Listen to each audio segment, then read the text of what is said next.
सुप्रभातम प्रिय विद्यार्थियों, आज हम नीति शतक में अग्रिम 49वां श्लोक पढ़ेंगे।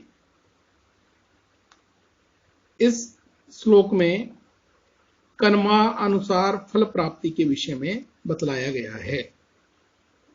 श्लोक है, यद्धात्रा निज भाल पट्ट लिखितम स्तोकम महद्वाधनम तत्प्राप्नोति मरुस्थले अपि नित्राम मेरो ततो नाधिकम तद्धीरो भव वित्तवस्सु कृपणाम वृत्तिम वृथा मा कृथा कूपे पश्य पयो निधौ अपि घटो गृह्णाति तुल्यम जलम। अन्वय है, धात्रा निज भाल पट्ट लिखितम स्तोकम महत् वा यद्धनम अस्ति तत् मरुस्थले अपि नित्राम प्राप्नोति तत अधिकम मेरो न प्राप्नोति तत धीर भव वित्तवत्सु कृपणाम वृत्तिम वृथा मा कृथा पश्य घटकूपे पयोनिधौ अपि तुल्यम जलम गृह्णाति। अर्थ है, धात्रा विधाता द्वारा निज भाल पट्ट लिखितम अपने ललाट फलक पर लिखा हुआ स्तोकम कम महद वा या अधिक यद जो धनम धन है तत् उसे मनुष्य मरुस्थले अपि रेगिस्तान में भी नित्राम अवश्य ही प्राप्त करता है तथा अधिकम उससे अधिक मेरो सुमेरु पर्वत पर नहीं प्राप्त कर सकता तथा इसलिए हे मानव धीर भव धैर्य धारण करो वित्तवस्सु धनिकों के सामने कृपणाम दीनम वृत्तिम व्यवहार को वृथा व्यर्थी मां कृथा मत करो। पश्य देखो घटे घड़ा कूपे कुएं में पयोनिधोपि या समुद्र में भी तुल्य जलम बराबर जल को ग्रहण करता है। अर्थ है, विधाता ने जिस मनुष्य के ललाट फलक अर्थात भाग्य में अल्प या अधिक जो कुछ भी धन लिख दिया है उसे मनुष्य मरुस्थल से भी प्राप्त करता है और उससे अधिक सुमेरु पर्वत पर भी नहीं प्राप्त कर सकता। इसलिए हे मनुष्य धैर्यशाली बनो तथा धनिकों के सामने दीन वृत्ति मत दिखाओ। देखो घड़ा कुएं अथवा समुद्र से भी बराबर ही पानी ग्रहण करता है। भावार्थ देखेंगे कि मनुष्य को उतना ही धन मिलेगा जितना उसके भाग्य में लिखा होगा, चाहे वह मरुस्थल में रहे या सुमेरु पर्वत पर, सर्वत्र उसे भाग्य अनुसार ही धन मिलेगा।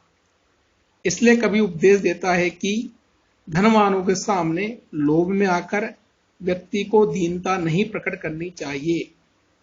घड़ा चाहे कुएं में डाला जाए या समुद्र में, उसमें उतना ही जल आएगा जितना कि उसकी ग्रहण क्षमता है।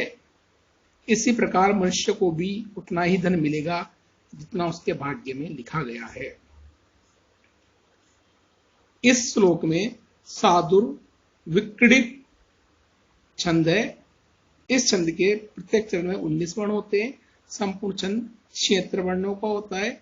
लक्षण है सूर्या स्व यदि म सज सत लगा साधुर विक्रीडितम। अग्रिम श्लोक है 50वां। इसमें उदारता का प्रमाण बताया गया है। त्वमेव चातका आधारो अशीति केसाम न गोचर किम अम्भोद औरा अस्माकं कार्पण्योक्तिम प्रतीक्षसे। अन्वय अम्बोधवर त्वमेव चातका आधार असी इति केषां गोचरेण ततः अस्माकं कार्पण्यो उक्तिम किम प्रतीक्षसे। अर्थ है अंबोध पर हे मेघश्रेष्ठ त्वमेव, तुम ही चातक आधार है, चातकों के आश्रय हो। इति यह केसाम गोचरन है, कौन नहीं जानता। ततः तो फिर अस्माकम हमारे कार्पण्योक्तिम दीन वचनों की किम प्रतीक्षा, क्यों प्रतीक्षा करते हो। अर्थ संपूर्ण अर्थ देखें, हे मृगश्रेष्ठ केवल तुम ही चातकों के अवलंब हो, ऐसा कौन नहीं जानता है, फिर भी तुम हमारे दीन वचनों की प्रतीक्षा क्यों कर रहे हो। भावार्थ है, जबकि सभी लोग जानते हैं कि चातकों का एकमात्र प्राणाधार मेघ ही होता है, तो फिर उसे चातकों की दीन पुकार की प्रतीक्षा किए बिना जल बिंदु दे देनी चाहिए। यदि चातकों की दीन पुकार के बाद ही मेघ जल बरसावे तो उसका देना, ऐसा देना व्यर्थ है। इसलिए दाता को याचकों के दीन वचनों की प्रतीक्षा किए बिना ही दान कर देना चाहिए। यही उदारता का श्रेष्ठ परिचय है।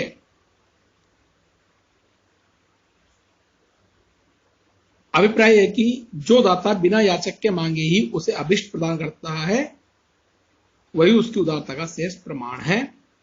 इस श्लोक में अनुष्टुप छंद है, अनुष्टुप लक्षण है। श्लोक के षष्ठम गुरु गेयम सर्वत्र लघु पंचमम द्विचतुष्पादयो ह्रस्वम सप्तम दीर्घम अन्यो। अनुष्टुप छंद के श्लोक के षष्ठम गुरु है। चारों चरणों में षष्ठम वर्ण गुरु होता है और पंचम वर्ण लघु होता है। द्विचतुष्पादयो ह्रस्वम, और जो सातवां दूसरे चौथे पाद में ह्रस्व होता है और पहले तीसरे पाद में गुरु होता है। अग्रिम श्लोक है 51वां।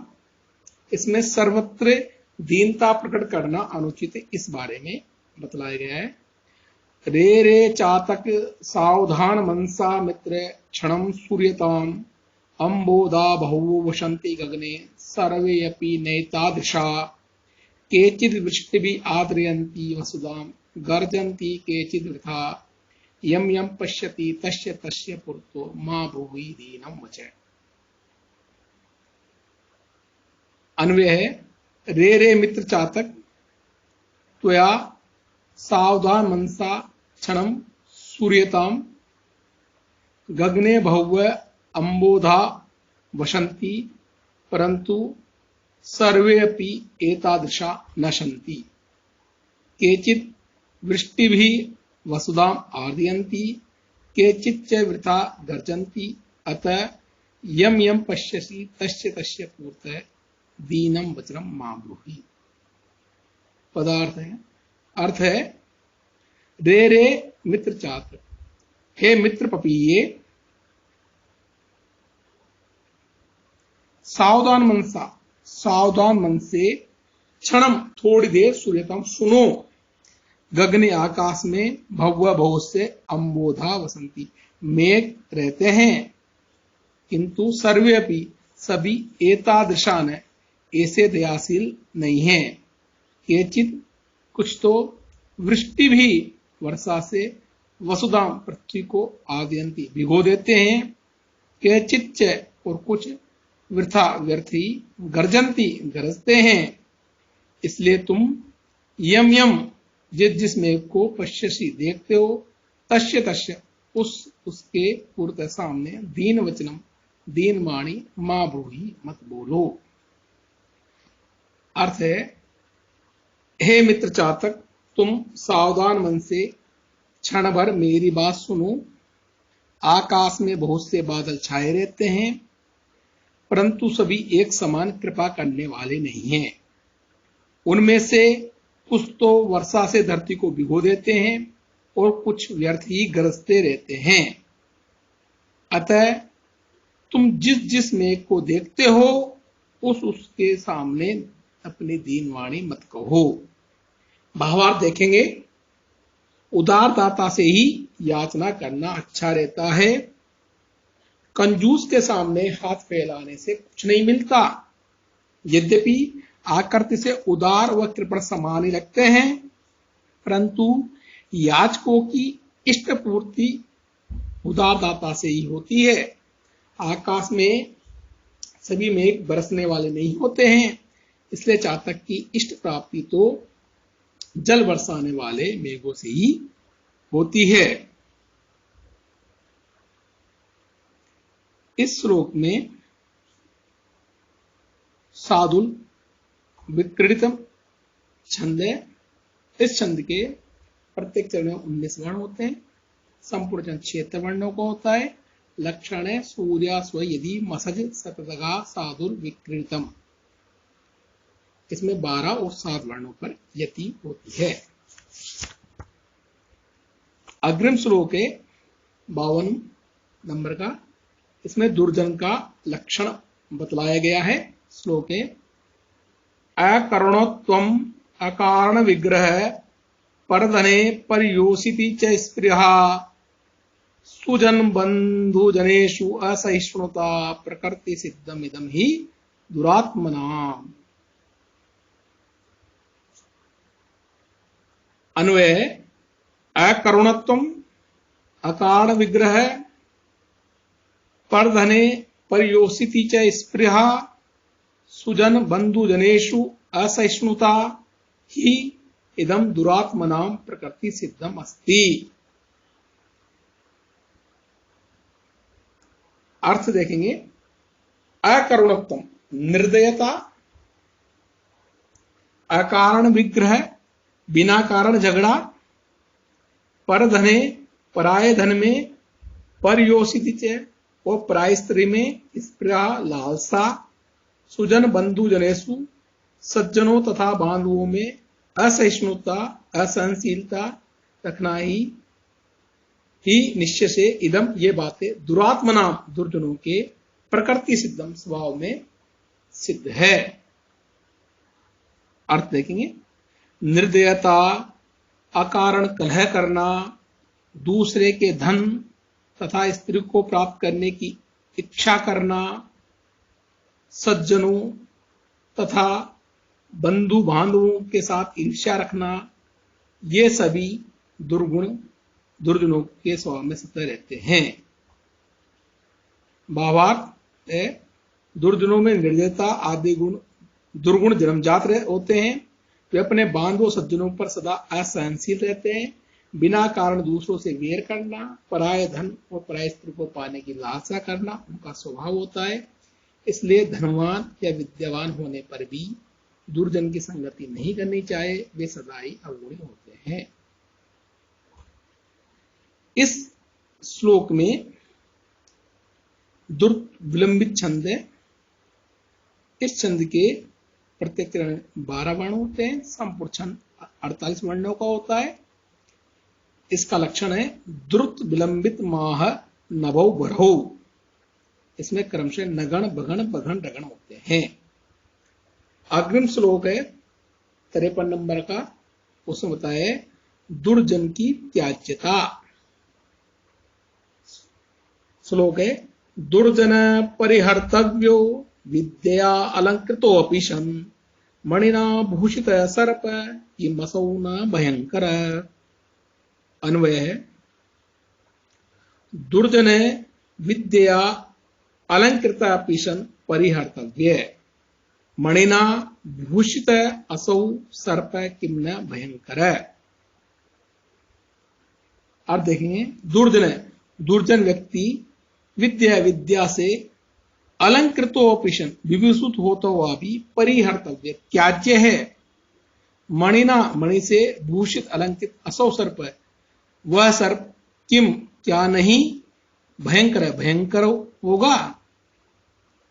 अर्थ है विद्या से विभूषित होने पर भी दुष्ट मनुष्य का संसर्ग नहीं करना चाहिए। फण में मणि से सुशोभित होने पर भी क्या सर्प भयंकर नहीं होता है? अर्थात होता है।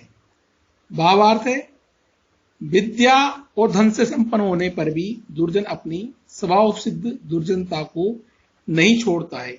इसलिए दुर्जन सदा निंदनीय और परिहेय होता है। यह बात कवि ने सर्प का उदाहरण देकर स्पष्ट की है। सर्प के मस्तक में बहुमूल्य मणि होता है, इतना होने पर भी वह स्वभाव से भयानक बना रहता है, अथवा दुर्जन की बात ही परिहरणीय है। इस श्लोक में अनुष्टुप छंद है।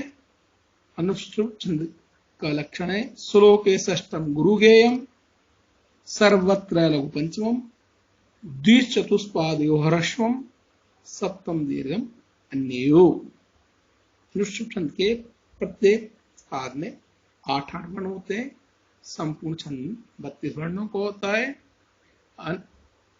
षष्ठ वर्ण सभी जगह गुरु होता है, सभी चरणों में 5 वर्ण सब जगह लघु होता है। सप्तवा वर्ण दूसरे चौथे पाद में ह्रस्व होता है और पहले तीसरे पाद में दीर्घ होता है।